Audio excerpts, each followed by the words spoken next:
POCSO ಕೇಸ್ನಲ್ಲಿ ಕೇಂದ್ರ ಸಚಿವ ಬಂಡಿ ಸಂಜಯ್ ಅವರ ಪುತ್ರ ಬಂಡಿ ಭಗೀರಥ್ ಶರಣಾಗಿದ್ದಾನೆ ಪೊಲೀಸ್ ಸ್ಟೇಷನ್ನಲ್ಲಿ.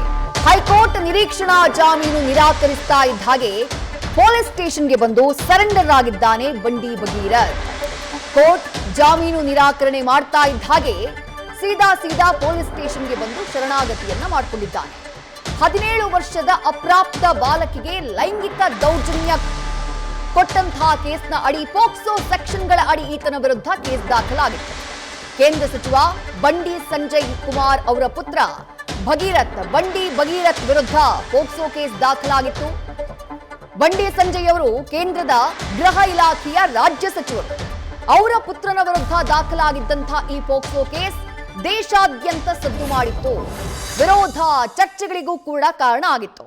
ಹೈದರಾಬಾದ್ನ ಪೇಟ್ ಬಶೀರಾಬಾದ್ ಠಾಣೆಯಲ್ಲಿ ಅಪ್ರಾಪ್ತಿಯ ಮೇಲಿನ ಲೈಂಗಿಕ ಕಿರುಕುಳ ಹಾಗೆ ದೌರ್ಜನ್ಯ ಆರೋಪದಡಿ ಪೋಕ್ಸೋ ಕೇಸ್ ದಾಖಲಾಗಿತ್ತು. ಈ ಆರೋಪಗಳ ನಂತರ ಪೊಲೀಸರು ಭಗೀರಥ್ ವಿರುದ್ಧ ಲುಕೌಟ್ ಸರ್ಕ್ಯುಲರ್ ಕೂಡ ಜಾರಿ ಮಾಡಿದ್ರು. ಅದಾದ ನಂತರ ಹೈಕೋರ್ಟ್ ಮೆಟ್ಟಿಲೇರಿದ್ದಂತಹ ಭಗೀರಥ್ ಅಜ್ಞಾತ ಸ್ಥಳದಲ್ಲಿದ್ದುಕೊಂಡೇ ಹೈಕೋರ್ಟ್ ಮೆಟ್ಟಿಲೇರಿದ್ದಂತಹ ಭಗೀರಥ್ ಮಧ್ಯಂತರ ರಕ್ಷಣೆಯನ್ನ ಕೋರಿ ನಿರೀಕ್ಷಣಾ ಜಾಮೀನಿಗಾಗಿ ಅರ್ಜಿಯನ್ನ ಸಲ್ಲಿಸಿದ್ದ. ಭಗೀರಥ್ ಪರ ವಕೀಲರು ಈ ಪ್ರಕರಣ ಇದು ಲೈಂಗಿಕ ದೌರ್ಜನ್ಯ ಪ್ರಕರಣ ಅಲ್ಲ, ಯಾವುದೇ ರೀತಿಯಾದಂತಹ ಲೈಂಗಿಕ ದೌರ್ಜನ್ಯ ಆಗಿಲ್ಲ, ಇಲ್ಲಿ ಹನಿ ಟ್ರ್ಯಾಪ್ ಮಾಡುವಂತಹ ಪ್ರಯತ್ನ ಆಗಿದೆ, ನಮ್ಮಿಂದ ವಸೂಲಿ ಮಾಡುವಂತಹ ಪ್ರಯತ್ನ ಆಗಿದೆ ಅಂತ ವಾದಿಸಿದ್ರು. ಅಷ್ಟು ಮಾತ್ರ ಅಲ್ಲ, ಹುಡುಗಿಯ ಕುಟುಂಬ ಮದುವೆಗೆ ಒತ್ತಾಯವನ್ನ ಮಾಡಿತ್ತು, 5 ಕೋಟಿ ರೂಪಾಯಿ ಬೇಡಿಕೆಯನ್ನ ಇಟ್ಟಿತ್ತು, ನಾವು ನಿರಾಕರಿಸಿದಾಗ ಈ ರೀತಿ ಲೈಂಗಿಕ ದೌರ್ಜನ್ಯದ ಕೇಸನ್ನ ಹಾಕಿದ್ದಾರೆ ಅಂತ ಹೇಳಿ ಕೋರ್ಟ್ನಲ್ಲಿ ವಾದ ಮಾಡುವಂತಹ ಕೆಲಸವನ್ನ ಭಗೀರಥ್ ಪರ ವಕೀಲರು ಮಾಡಿತ್ತು. ಆದ್ರೆ ಹೈಕೋರ್ಟ್ ಮಧ್ಯಂತರ ರಕ್ಷಣೆಯನ್ನ ನಿರಾಕರಿಸುತ್ತೆ, ನಿರೀಕ್ಷಣಾ ಜಾಮೀನು ಅರ್ಜಿಯನ್ನ ವಜಾ ಮಾಡುತ್ತೆ. ವಜಾ ಆಗ್ತಾ ಇದ್ದ ಹಾಗೆ ಕೇಂದ್ರ ಸಚಿವರ ಪುತ್ರ ಬಂಡಿ ಭಗೀರಥ್ ಸೀದಾ ಪೇಟ್ ಬಶೀರಾಬಾದ್ ಠಾಣೆ, ಹೈದರಾಬಾದ್ನಲ್ಲಿರುವಂತಹ ಪೇಟ್ ಬಶೀರಾಬಾದ್ ಠಾಣೆಗೆ ಬಂದು ಸರೆಂಡರ್ ಆಗಿದ್ದಾನೆ. ಸದ್ಯ ಆತನನ್ನ ಪೊಲೀಸರು ವಶಕ್ಕೆ ಪಡ್ಕೊಂಡಿದ್ದಾರೆ. ಮೆಡಿಕಲ್ ಟೆಸ್ಟ್ನ ಬಳಿಕ ಆತನನ್ನ ಕೋರ್ಟ್ಗೆ ಹಾಜರುಪಡಿಸುವಂತಹ, ನ್ಯಾಯಾಧೀಶರ ಮುಂದೆ ಹಾಜರುಪಡಿಸುವಂತಹ ಕೆಲಸ ಆಗತ್ತೆ. ಪ್ರಕರಣ ಏನು? 2025ರ ಜೂನ್ನಿಂದ ಬಾಲಕಿಯ ಜೊತೆ ಬಂಡಿ ಭಗೀರಥ್ ಸಂಪರ್ಕವನ್ನ ಬೆಳೆಸಿ ಭರವಸೆಯನ್ನ ಕೊಟ್ಟು, ಮದುವೆಯಾಗುವಂತಹ ಭರವಸೆಯನ್ನ ಕೊಟ್ಟು 17 ವರ್ಷದ ಅಪ್ರಾಪ್ತೆಯ ಮೇಲೆ ಲೈಂಗಿಕ ದೌರ್ಜನ್ಯವನ್ನ ಎಸಗಿದ್ದಾನೆ ಅಂತ ಹೇಳಿ ಆ ಬಾಲಕಿಯ ತಾಯಿ ದೂರನ್ನ ಕೊಡ್ತಾರೆ.